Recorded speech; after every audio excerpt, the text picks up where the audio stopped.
Okay, I thought I would just go ahead and finish this up. This is a continuation from my second phase of symptoms, and I just finished off with the legs and stuff, and now and my fingers. So the next thing is the throat. That's ironically, if you go back and see the one previous to this, I cannot remember to look at that little dot. If you go back and watch the previous video, my voice was doing okay until towards the end. So I probably won't be able to do this one very long anyway. So, but my throat started messing up. It would just get, like, when I was really tired, it would start getting raspy. Well, this is beyond raspy now, but a few minutes ago in the previous part of the video, it just started getting real raspy, and it would sound, I was like, that switch is kind of weird, because anytime I get tired, my throat was raspy. And but that just kind of, just hung around, and there was nothing major come of that until one day in church. Had been singing in the choir, and went and sat down, and I could tell my throat just kind of felt funny, but I didn't relate it to anything. I didn't think about it. I just thought it felt funny. Well, slowly but surely, like later that day, I wasn't able to talk. I had lost my voice for an entire week, and it's muscles in there, spasms, and I guess that's all. I guess that's what it is. I'm not sure, but they know, that I have this trouble. When I see my doctors and stuff, or sometimes when I call them, they'll be like, "What's wrong with your throat?" And I'm just like, "MG." So they just have to check. They want me to, I guess they want me to say it or whatever, but my throat would also start out like I was emotional, like I was gonna cry.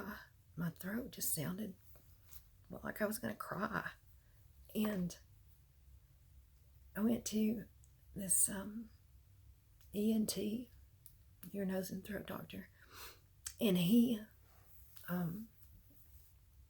checked my throat out, had me swallow with that tube in my throat. Oh, that was horrible.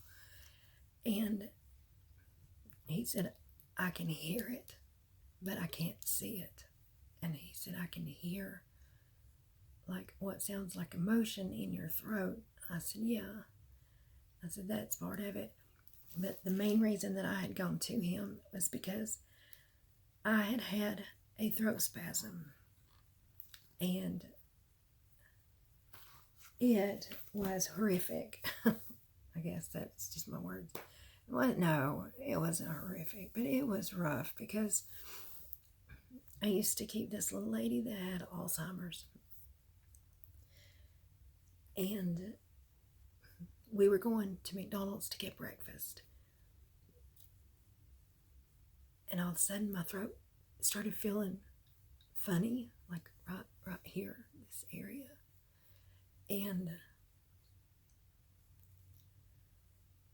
I guess it tightened up so bad. It was stretching my neck back. It was so tight, and it was really messing with my voice. I guess kind of like what it's doing right now, but it was very, very, very tight to try to talk. I guess it was a lot more airy than this, but it scared me really bad, because I was just like, I had her in the car beside me. I mean, luckily we were at McDonald's, we were sitting there, so we weren't well, we were actually in the line in the drive-through, and I told her, I said, I'm okay, Nana, I'm okay. And she reached over and she was patting my leg. I said, I'm okay. And so I patted her leg back. She was the sweetest thing all the time. And it kept doing it and kept doing it. And I called my mom and told her, I said, something's wrong with my throat. And so her dad come and got me, and then Nana's daughter come and got her, and Mom drove my car back, and it was just, it was really rough. But that was one of the symptoms, that tightening, just out of nowhere. I mean, it just happened. There was no lead up to it or anything like that. It just happened. And but luckily, thank you, Lord, it's not happened again, because that is very scary. That would have been really scary if I was like driving down the interstate or something like that and it happened. So let me check my notes. Got my notes. So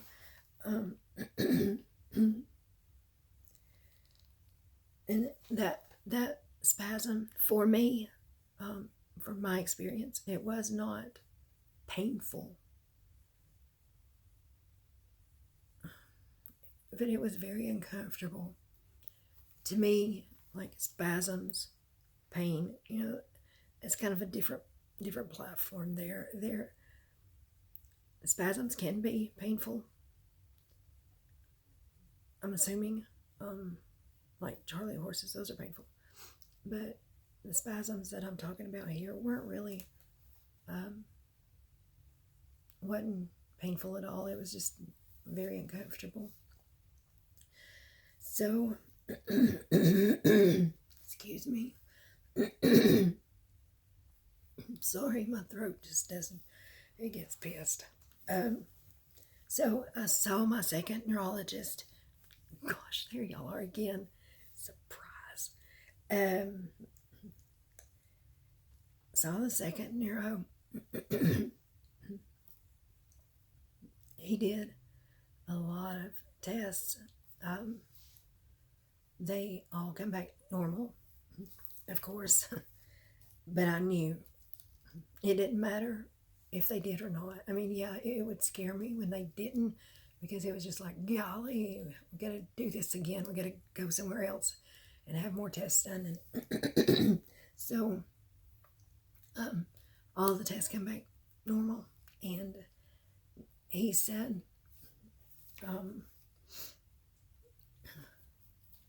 that, now mind you, at this point, I had probably been studying, quite a while, looking at things, looking at different things, looking at MS, looking at, there was some other autoimmune disorders, and fibromyalgia was one of the things that I had considered, looked at, but watched a lot of videos. I know people that have fibromyalgia. I would call them, talk to them, and he said, when all my tests come back normal, he said, I believe you have fibromyalgia. And I looked at him, I said, respectfully, I was very serious, I was very nice and calm. I said, respectfully, I disagree. And my husband's so loud.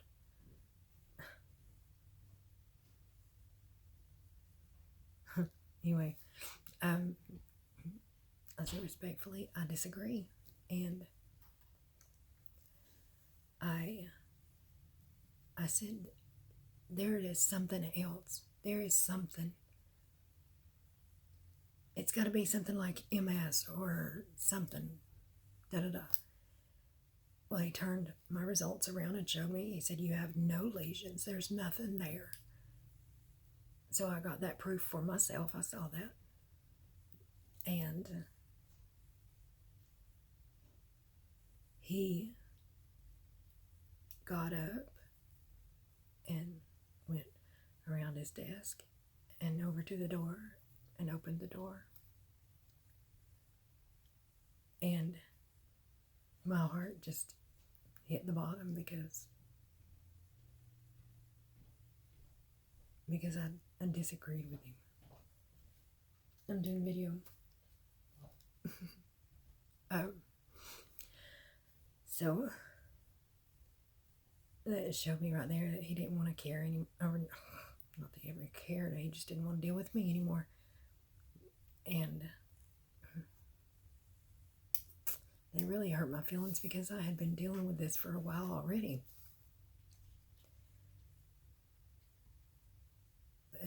And I knew, oh, it broke my heart that he just did not care. I can't understand how anybody could just open the door and escort you out like he did. But anyway, I mean, it could have been fibromyalgia, but I knew something else was wrong. And by the way, I called them a few days ago just to find out when my visit was with him, which was September 2014. And I told him, I said, from everything that I've experienced, not experienced, but read, watched videos. I mean, I've watched billions of videos on different, well, maybe not billions or close, different people with fibromyalgia, different people with MS, just on and on and on. And there was not one person that said that they couldn't make their leg work. And I told him that. I told him, I said, fibromyalgia doesn't prevent your leg from working. I said, I literally had to move my leg with my hands. And I mean, if I'm wrong about that with somebody, then you can comment and let me know. But from everything that I saw and read, there was nothing like that. Yeah, it would make the muscles, not work properly because of the nerves and things. But this was at the junction where the receptors go to, I can see it in my mind and say it to myself, but I can't explain it to somebody else. I think it's the acetylcholine inhibitors that they won't attach themselves to the muscle or something. I can't remember exactly how it goes now, but anyway, it's, this is deep stuff. That's why they don't know much about MG. One of my doctors said in 30 years, and I probably said this, I'll probably repeat this numerous times, but and all that they've found out in the last 30 years, is very little. They don't really know anything more now than they did 30 years ago. And it's a very hard disease to pinpoint because, it's very hard to diagnose because there's so many symptoms. And yes, I agree partially.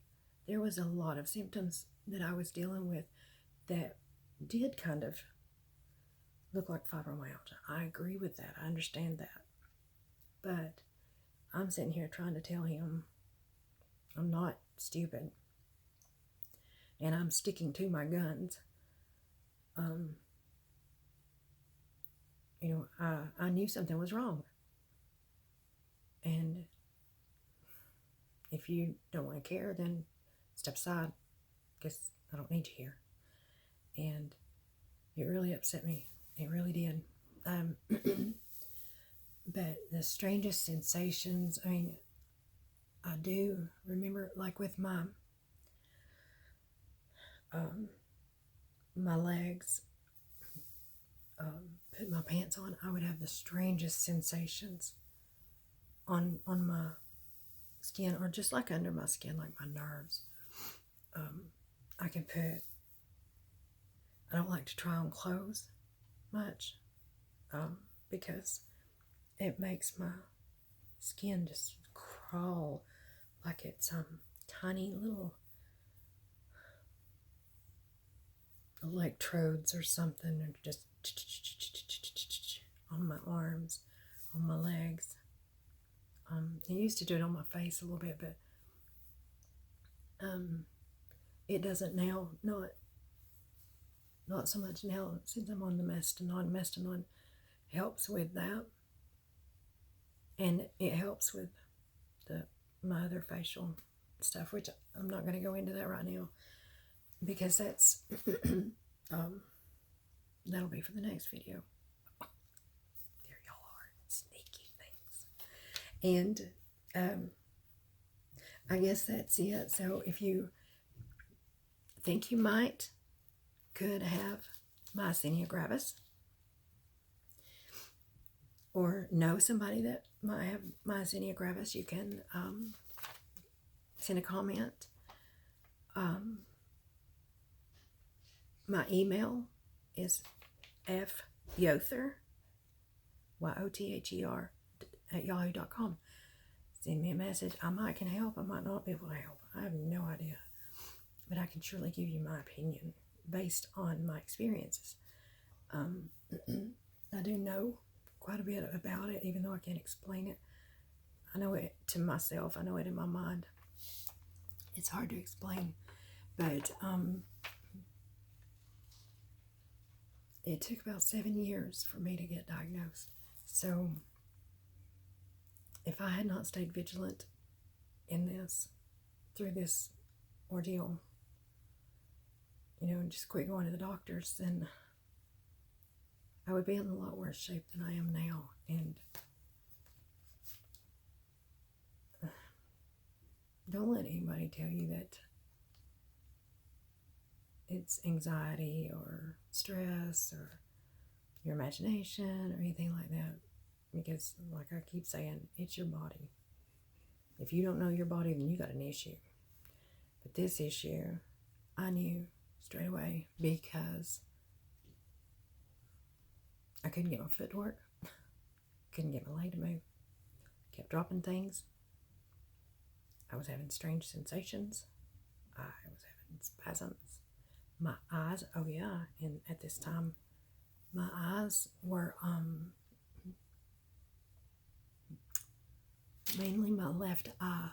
It was really, really like lagging off and on. And I know I look around a lot, but it's not even really looking, it's just movement. I would go from here to look over there, and it was like there was not fluid motion. My eyes did not go over that way immediately like they do. Excuse me, I ate some cookies a few minutes ago. And it was like lagging. If you experience lagging on the computer, like with your cursor, it's exactly the same thing. And I hope this is going to be loud enough. I can't hardly get any louder without making my throat worse. My eye on the left was, I don't know how to explain this.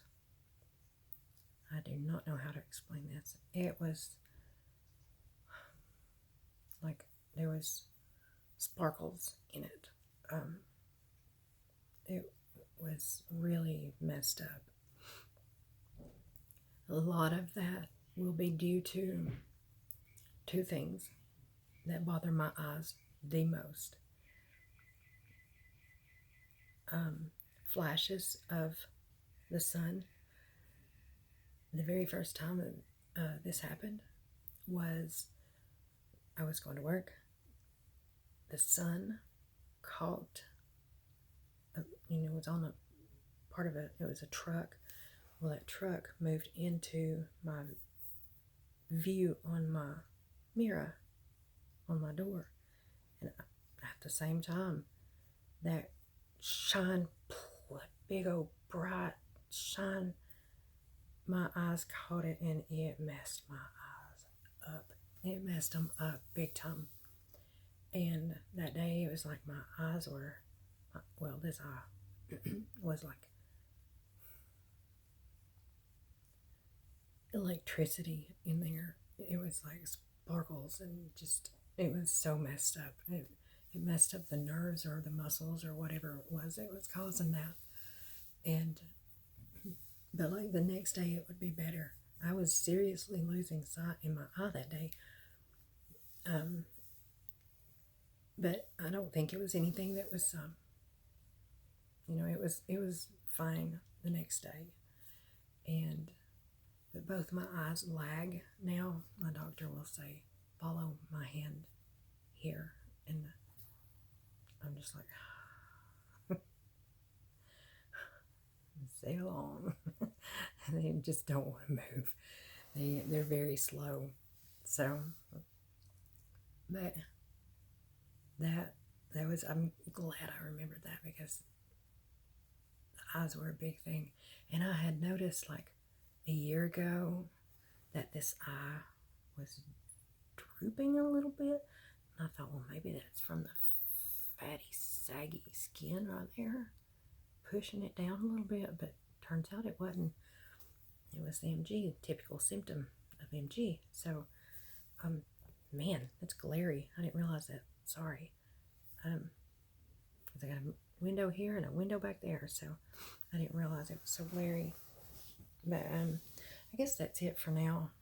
I think I've gone over everything except to start the next phase of symptoms. And I'll start writing those down.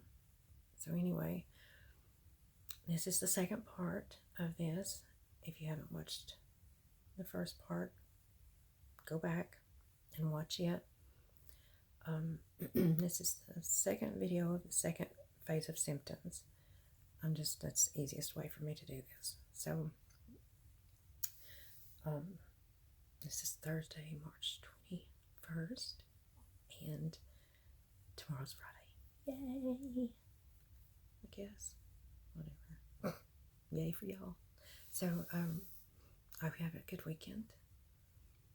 And stay safe. Be blessed. All that. Love y'all.